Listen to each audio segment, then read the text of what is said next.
Unit H200 is the backbone of the Israeli intelligence community, and it's also a hotbed for Israeli high-tech. Every once in a while, they come up with a magical solution to an unsolvable problem. In each vehicle, almost everything is somehow controlled by a computer.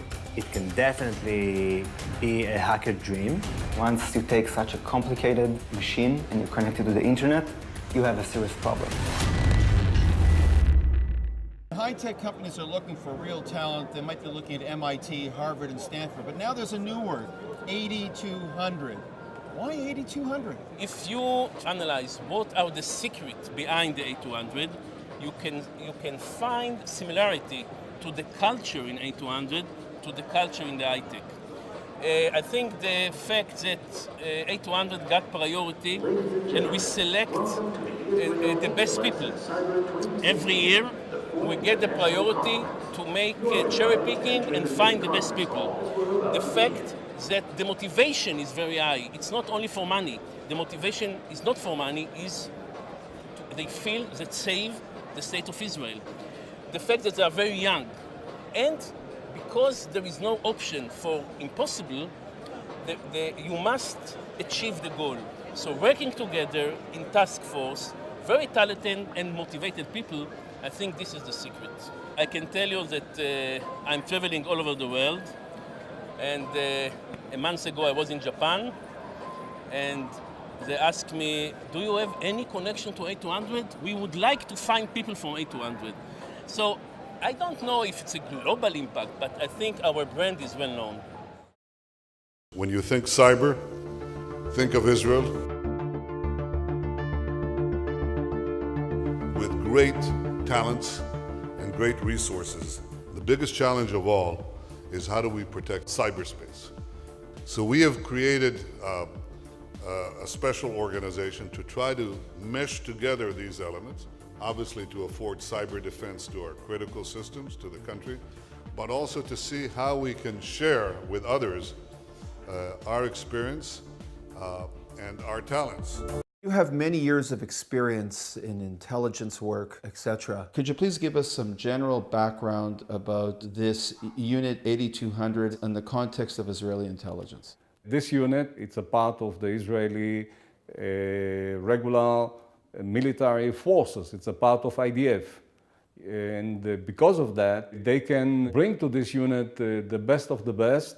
And this is an advantage that you will not find in some places, that it's civilian salary paid organizations like in the United States of America or UK or other places. We can find that the integration, the cooperation, and the joint ventures between the signal intelligence units of the Mossad, the signal intelligence unit of the Shin Bet, the Israeli security agency, and the military unit is very close. It's on a daily basis. It's a full cooperation. They are exchanging views. They are resolving problems in very short lines. The New York Times, The Guardian, the Financial Times have all said that Unit 8200 and the Israeli intelligence apparatus was intimately involved in creating the Stuxnet virus, which dismantled thousands of Iranian centrifuges that were inherent and needed to create their atomic bomb. That this virus, this partially Israeli manufactured virus, made the centrifuges destroy themselves. What kind of ingenuity does it take to create something like that? Well, I'm looking to complicated intelligence operations and not as the outcome of one unit doing. It is a joint venture. There are parts that the Mossad is responsible for. There are parts that the Special Operation Unit is responsible for. And there is a part of the developing division inside the 8200 intelligence unit, but all of them are combined in a group that is working together, and it's a unique phenomenon that they can join together forces and come with a result that you will not find in other places. When you look at the CIA and the NSA, who have tens of thousands of employees, and you compare it to Unit 8200, the Mossad, and the internal security, which is much smaller, where do you see that smallness having more effectiveness than that big American apparatus? Yeah, that is right, because it's not just being small, that in that case it's an advantage, but it's the Israeli culture. Informality, direct approach, not so committed to official and procedures and walking by the book. It's a local Israeli culture. And there is another turn in the story, because we are dealing with the globalization era. And one of the main important things is the access to data, access to developments and the things that are done all over the world. You can reach it, you can get to it, and you can learn in an individual base about the most important thing that you need in order to complete your work. And if you are putting together all those advantages that we are dealing with young people that will choose one by one, and this is the regular obligatory service in the military intelligence branch, and going from that to the Israeli small intelligence community that people can connect and interact and mingle together on a personal base with no orders and no instruction from higher level of management, and the ability to work in the individual base in the Israeli informal culture of work, you can get sometimes to creative ideas and do some things that in other places you need a lot of resources, you need a lot of pressure, you need a lot of effort in order to get to the same result. I'm one of the founders of Teammate. We build companies. We focus on cyber, and we try to build, the most innovative, efficient, and effective companies in cybersecurity today. Why cybersecurity? We believe we have what I would call an unfair advantage in cybersecurity, based on our background and based on our geography. We have the attacker's perspective. We have unique talent because of where we came from, mostly from 8200. We believe cybersecurity is in such a state right now where there is serious problems. And so it's both an important thing to do, but also obviously a good business opportunity. What was your dominant role in 8200? I was in 8200 for about 10 years. When I arrived at 8200, I was the deputy commander, and then in my last years of service, I was the commander of 8200. As a former commander, how do you see what you call your unfair advantage in the cybersecurity market? It's not being a former commander. I think it's about the fact that we have access to people that cannot only innovate in the technology and excel in data science and understanding the infrastructure, but can also take it from a different perspective than most companies can take it. We try to get into the attacker's mindset, understand where they come from, what their psychology is, what their vulnerability are, what is their motivation. And we believe that if you can get the attacker's perspective, you can do defense, which is much more efficient and effective at the end of the day. Why do you think cybersecurity is such a big problem today? Well, you just have to look at the sheer numbers. I mean, estimates are that 2015 we're at around somewhere short of $500 billion of damage in cybersecurity. Estimations are that by 2020 that number is going to quadruple. So first of all, it's the sheer numbers. The other thing is that a lot of our industries today are getting more digital, more connected. They're all about data and trust. And if you don't have data and trust, you're losing a great part of the economy. And so when you put these two things together and you look at the trajectory of getting more connected, more digital, then obviously cybersecurity becomes paramount. The state hack is the hack that affected the American election by getting into the Democratic National Committee. What does that show you about vulnerabilities and cyber security? It's just another step that we should anticipate. As we get more connected, we get more fragile. And it's just the same side of the it's two sides of the same coin. We get more connected, so we get more efficient. We get more connected, so we get better. We get more connected, so we can become more innovative. We can do things faster, we can do things more efficient. On the other hand, we get more fragile. That's just the world that we're living in. By the way, unfortunately, I think it's going to get worse before it gets better.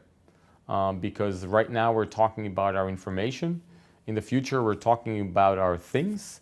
And one layer beyond that, we're talking about our bodies, our health, our transportation, our energy. Everything is interconnected. Everything is based, unfortunately, on a system that was just not designed to do what it's doing right now. Nobody designed the internet, not DARPA and not the universities afterwards, to become the central nervous system of everything that we do in the world. Another thing that we have to do is collaboration between nation states and the industry. All these things are going to have to happen in parallel for us to start closing the gap, because right now, honestly, the attackers are leading. Why are the attackers leading? Because it's an asymmetric situation. On the attack side, you have to get it right once. On the defense, you have to get it right all the time. On the attack, you have no bureaucracy, no rules. On the defense, you're confined by a set of rules and regulations. On the attack side, the collaboration is happening better than it is on the defense side. On the attack side, it's becoming extremely lucrative to become a cyber attacker. The chances are that you're taking very slim danger to yourself and to your corporation that's actually doing this cyber crime. Because of cross-border litigation and stuff like that, chances of getting incarcerated are very, very slim. You take all this together, you find yourself in an asymmetric situation, and we cannot win when we're fighting an asymmetric war. We do a brainstorming exercise. We put different ideas on the table and say, what if we did it like this? What if we changed the perspective like that? What would that do to the attackers? What would that do to the infrastructure? What would that do to the problem that we're trying to solve? We come up with several ideas. That's our ideation phase. We have a round table where we bring partners, investors, advisors, researchers, ex-attackers, all sitting together and trying to understand what would work. For example, we work with Cisco and with Microsoft and with AT&T. At the end of this process, we choose one idea and we go and we validate it. But we validate it in real-life environments. Again, we go to our investors, we put it in their networks, we go to our partners, we try it in their networks. We try to see if that actually works efficiently. If you've got 10 machines in an electric plant talking to each other, they seem to talk in a very predictable way, these 10 machines. And therefore, if you see something exceptional, it could be some way of trying to sabotage the machines, and you've created this ability to see it. Is that what you're basically doing? We have the ability to look at the network, at every device in the network, understand what it is, what make it is, what firmware it is, where it was made, when it was made, who is it talking to, who it should be talking to, why it's doing it, create a baseline of understanding everything that's happening on this network, and now when we see anything anomalous on this network, we can alert it. The beauty of it is that now we can provide not only security, but safety. Not only safety, but efficiency.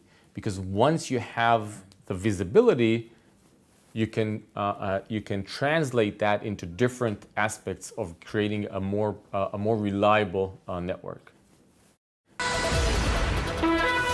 Unit 8200 of the Israeli Intelligence Corps is a highly secretive unit that's responsible for code decryption and collecting signal intelligence. It is also the largest unit in the Israeli Defense Forces, comprising of several thousand soldiers.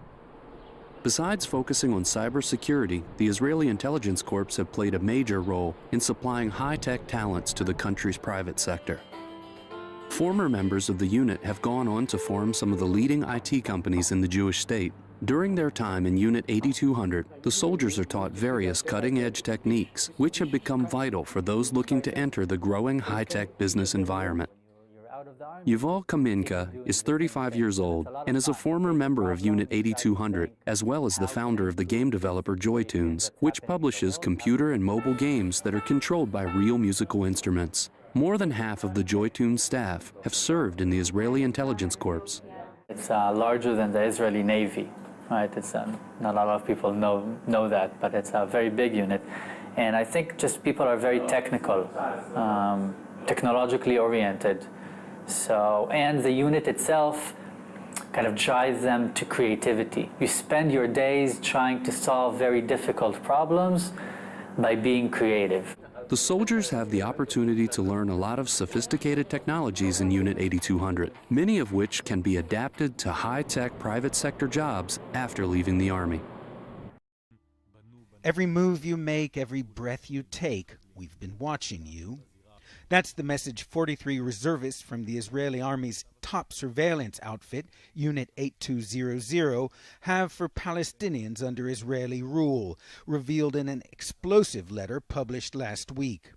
The letter announced the reservists' refusal to take part in the state's actions against Palestinians, claiming the Palestinian population under military rule is completely exposed to espionage and surveillance by Israeli intelligence. Their faces hidden to conceal their identities, some of these so-called refuseniks from Unit 8200 appear on Israeli television. They say the unit is running a massive eavesdropping operation on the communications of ordinary Palestinians, using the information to blackmail the innocent, forcing them to serve as collaborators and spies. If you're a homosexual who knows someone who knows a wanted person, Israel will make your life miserable, this unidentified man tells Israeli Channel 10. Even if you're innocent, you can be blackmailed. The army, says another, can control the Palestinian people, penetrate into every aspect of life.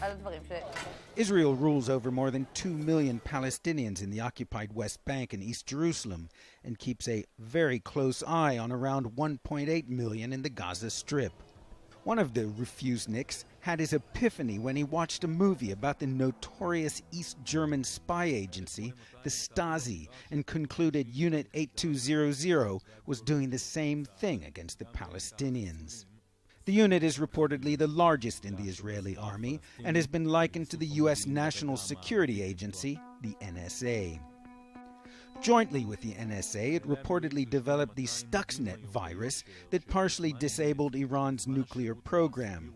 Israeli officials claim it is a central pillar of the defense establishment.